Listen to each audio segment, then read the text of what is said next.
نحمد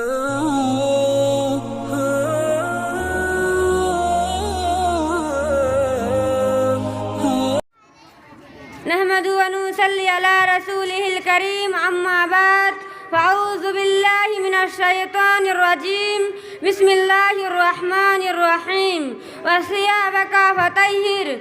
رئيس البرنامج، ضيوف الكرام، المعلمين الأعزاء والمستمعون الكرام، إني أريد أن ألقي أمامكم خطبة وجيزة حول موضوع أهميات النظافة في الإسلام.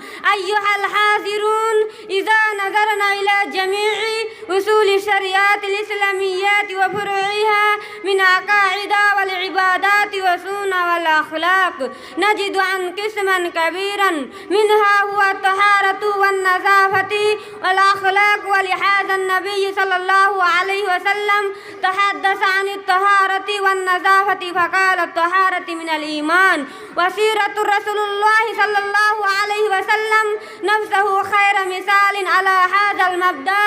أيها الإخوات المسلمون، اهتم الإسلام بالنظافة الفرديات لكل مسلم وبالنظافة العامة في البيئة والمجتمع، ودعا الناس إلى الالتزام بالطهارة وإزالة الأقذار والعناية بكل مكان ينزل به الإنسان، حيث بنى الدين على النظافة الباطنات والظاهريات وهو منسجم مع مفهوم الطهارة، فقد كان من أوائل ما نزل من القرآن. قال تعالى: وثيابك فطهر. وبعد أن قال: وربك فكبر، فكان التوحيد بالنظافة ثوب ولا صارف لللفظ عن ظاهره.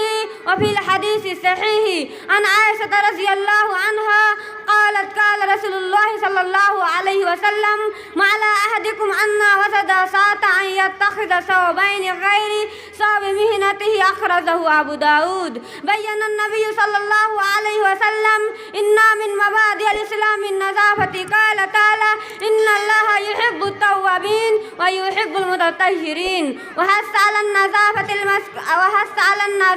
البدن بشتى وسائل النظافة وسنن النبي صلى الله عليه وسلم، اهتماما بالطهارة والنظافة وحسن المظهر لاغتسال يوم الجمعة. قال: ليغتسل رجل يوم الجمعة ويتطهر ما استطاع من طهر أو يدهن من دهنه أو يمس من طيب بيته، ثم يخرج فلا يفرق بين اثنين، ثم يصلي ما كتب له، ثم ينصت إذا تكلم الإمام إلى غفر له ما بينه وبين الجمعة أخرى. وحث على النظافة المسكن كما روى عن سعد بن أبي وقاص: إن الله طيب يحب الطيب، نظيف يحب النظافة، كريم يحب الكروم، جواد يحب الجود، فنظفوا أفنيتكم ولا تشبهوا باليهود.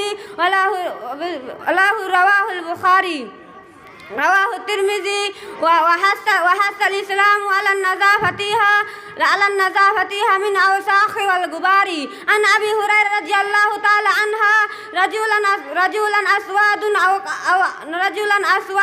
أو امرأة سوداء كان يقيم المسجد فمات فصلى النبي صلى الله عليه وسلم عنه فقالوا: متى؟ قال: أفلا كنتم جنتموني إلى دلوني به قبره، أو قال قبرها فعليها. رواه البخاري.